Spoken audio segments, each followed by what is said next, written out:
పాలమూరు రంగారెడ్డి ఎత్తిపోతల పథకంలో ఈ రాష్ట్ర ప్రభుత్వం మరియు కేంద్ర ప్రభుత్వం కలిసి తెలంగాణకు చేస్తున్నటువంటి ద్రోహం, తెలంగాణకు తలపెట్టినటువంటి దుర్మార్గమైనటువంటి విధానం మీదనే చర్చ జరిగింది. పాలమూరు రంగారెడ్డి ఎత్తిపోతల పథకం మీద రాష్ట్రంలో ఒక రాజకీయ రచ్చ రాజుకుంది. ఎందుకు ఈ ప్రాజెక్టు మీద ఈ వివాదం? నిజంగా రాష్ట్ర రాజకీయాల్ని ప్రభావితం చేసే అంత స్థాయి ఈ ప్రాజెక్టుకు ఉందా? అసలు ఈ ప్రాజెక్టు కథ ఏంది, దీని కమామిషి ఏంది, ఈ వీడియోలో చూద్దాం. చాలా మంచి ఇన్ఫర్మేషన్ ఉంది, పూర్తిగా చూడండి.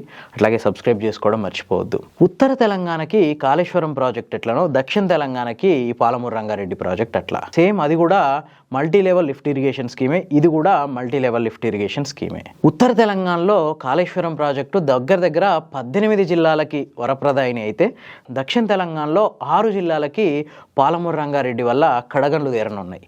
దశాబ్దాల తరబడి వలస జిల్లాగా, కరువు జిల్లాగా పేరు పొందిన ఉమ్మడి మహబూబ్ నగర్తో పాటు నల్గొండ జిల్లాలో ఫ్లోరైడ్ పీడిత ప్రాంతాలకు కూడా ఈ నీళ్ళు వెళ్ళనున్నాయి. రంగారెడ్డి జిల్లాలోని షాద్ నగర్, చేవెళ్ళ, రాజేంద్రనగర్ నియోజకవర్గాలకు కూడా ఈ నీళ్లు రానున్నాయి. అసలు ఈ ప్రాజెక్ట్ ఎక్కడ స్టార్ట్ అవుద్ది, ఎక్కడి వరకు వస్తుందో కూడా చూద్దాం. ఈ ప్రాజెక్టు మెయిన్ ఉద్దేశం ఏంటంటే కృష్ణా నదీ జలాల నుంచి 90 టీఎంసీలు తీసుకుని ఇప్పుడు నేను చెప్పిన ఈ ప్రాంతాలకి సరఫరా చేయడం. 1226 గ్రామాలకి తాగునీళ్లు, అట్లాగే 12.5 లక్షల ఎకరాలకి సాగునీరు అందించడమే ఈ ప్రాజెక్టు ధ్యేయం. ఇది కృష్ణా నది నుంచి నీళ్లు తీసుకుంటారు. శ్రీశైలం ప్రాజెక్టు వెనక భాగంలో కొల్లాపూర్ నియోజకవర్గం ఎల్లూరు అనే ఊరు దగ్గర నుంచి శ్రీశైలం ప్రాజెక్టు వాటర్ ని కాలువ దవ్వుకొని తీసుకొచ్చి నార్లాపూర్ అనే ఒక ఏరియా దగ్గర కాలువ దవ్వుకుంటూ వస్తారు. అక్కడి నుంచి ఒక 8 కిలోమీటర్లు సొరంగం ద్వారా తీసుకెళ్లి అక్కడ ఒక పంప్ హౌస్ 150 మీటర్ల లోతులో ఒక సర్జిపూల్ దవ్వి అక్కడ 135 టీఎంసీల కెపాసిటీ ఉన్న 9 మోటార్లని అరేంజ్ చేసారు.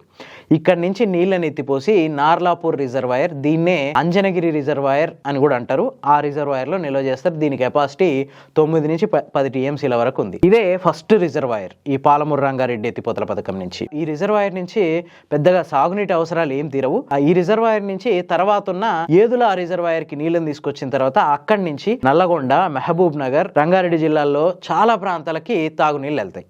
అట్లాగే ఈ అంజనగిరి రిజర్వాయర్ ని 1700 కోట్ల అంచనా వ్యయంతో నిర్మిస్తున్నారు. దాదాపు దీంట్లో అన్ని పనులు పూర్తయిపోయినాయి. పంప్ హౌస్ పనులు పూర్తయిపోయినాయి, టెస్టింగ్లు పూర్తయిపోయినాయి, రిజర్వాయర్ పూర్తయిపోయింది, నీళ్లు కూడా నిల్వ చేసుకోవడానికి రెడీగా ఉంది.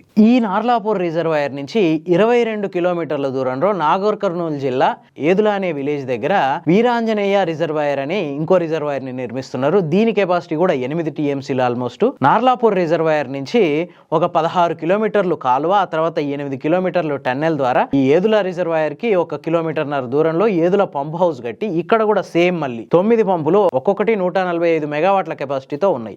ఇక్కడ నుంచి నీళ్ళని ఎత్తిపోసి ఏదుల రిజర్వాయర్ నింపుతారు. దీని కెపాసిటీ 8 టీఎంసీలు. దీనికి కూడా ఆల్మోస్ట్ 1700 కోట్ల రూపాయలు గవర్నమెంట్ ఖర్చు చేస్తుంది. ఈ ఏదుల రిజర్వాయర్ నుంచి నల్గొండ జిల్లా నకరకల్ నియోజకవర్గం దాకా నీళ్లు వస్తాయి.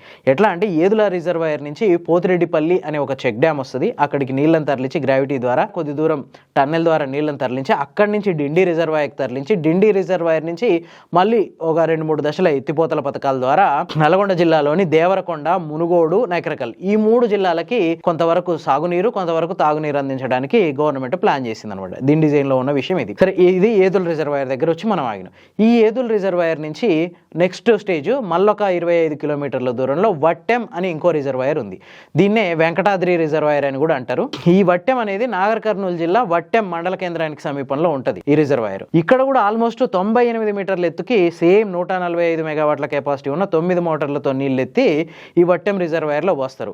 ఈ ఏదుల రిజర్వాయర్ నుంచి దగ్గర మళ్ళా అంతే 25 కిలోమీటర్ల దూరంలో సగం దూరం గ్రావిటీ కెనాల్, సగం దూరం టన్నెల్ తో తీసుకొచ్చి వట్టెం పంప్ హౌస్ నుంచి ఈ వట్టెం రిజర్వాయర్ లోకి నీళ్ళు ఎత్తిపోస్తారు. దీని కెపాసిటీ కూడా ఆల్మోస్ట్ 7 టీఎంసీలు. ఈ వట్టెం రిజర్వాయర్ ఇది ఒక బ్యాలెన్సింగ్ రిజర్వాయర్. ఇక్కడ నుంచి నాగర్ కర్నూలు జిల్లాలోనే ఒక 3-4 మండలాలకి నీళ్ళు వెళ్తాయి.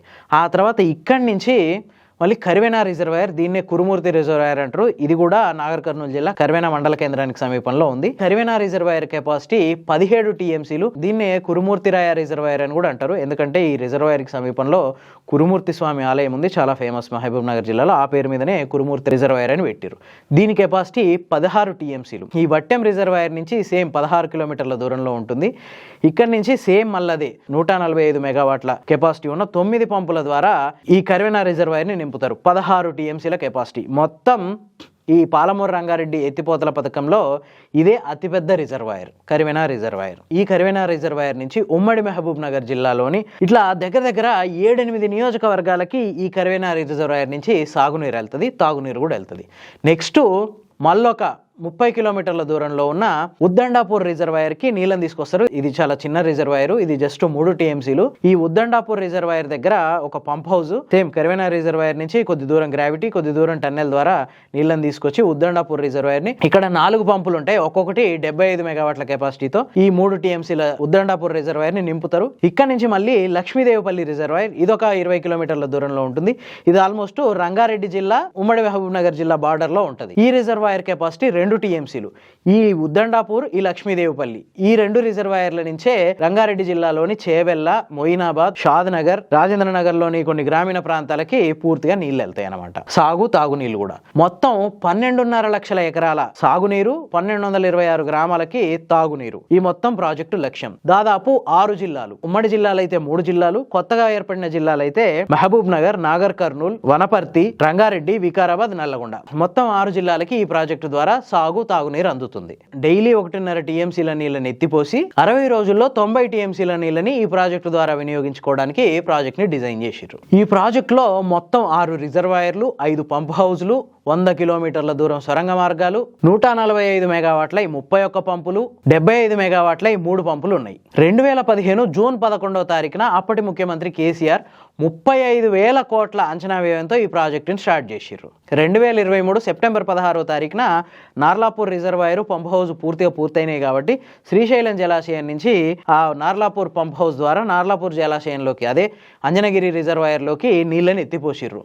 ఒక్కరోజు ఒక పంపు నడిస్తే 1.5 టీఎంసీల నీళ్లు అంజనగిరి రిజర్వాయర్లోకి చేరినాయి. 2025 వరకు మొత్తం 2 గవర్నమెంట్లు కలిపి ఈ ప్రాజెక్టు మీద 23,500 కోట్ల వరకు ఖర్చు పెట్టినాయి. దాదాపు 85% పనులు పూర్తయిపోయినాయి. అనుమతులు కూడా 10-11 అనుమతులకి 7 వరకు అనుమతులు వచ్చేసినాయి. ఇంకో 3-4 అనుమతులు తీసుకొని ప్రాజెక్టు కంప్లీట్ చేసుకుంటే, ఇంకొక 15% పనులు కంప్లీట్ చేసుకుంటే, ఇప్పుడు మనం ఏదైతే లక్ష్యం పెట్టుకొని ఈ ప్రాజెక్టు స్టార్ట్ చేసిర్రో ఆ లక్ష్యం పూర్తయ్యే అవకాశం ఉంది. ఇందులో Narlapur pump house, Narlapur reservoir పూర్తిగా పూర్తయినాయి. ఆ తర్వాత Yedula reservoir, Yedula pump house, ఇది కూడా పూర్తయినాయి. నెక్స్ట్ వట్టెం పంప్ హౌస్, ఇక్కడ రిజర్వాయర్ ఒక 85% పనులు పూర్తయినాయి. పంప్ హౌస్ పంపులు ఇన్స్టాలేషన్ పూర్తయినా ఇప్పటి వరకు టెస్టులు నిర్వహించలేదు. ఆ తర్వాత ఉన్న కరివెనా రిజర్వాయర్ లో కూడా ఇదే పరిస్థితి, 80% పూర్తయినాయి. ఉద్దండాపూర్, లక్ష్మీదేవిపల్లి రిజర్వాయర్లు 50-60% వరకు పనులు పూర్తయినాయి. సో ఓవరాల్ గా చూస్తే 80% పనులు పూర్తయినట్టు కనిపిస్తుంది. ఇంకొక 20% పనులు కనుక పూర్తయిపోతే ఈ లక్ష్యం ఏదైతే ఉందో దాన్ని చేరుకోవచ్చు. ఇదే టైంలో డిపిఆర్లు అనేది వెనక్కి రావడం ఒక పెద్ద దెబ్బ ఈ ప్రాజెక్ట్ కి. పూర్తిగా ఇప్పుడు మనం చెప్పుకున్న 6 జిల్లాలకు కూడా దెబ్బ పడ్డట్టే. అందుకే ఇప్పుడు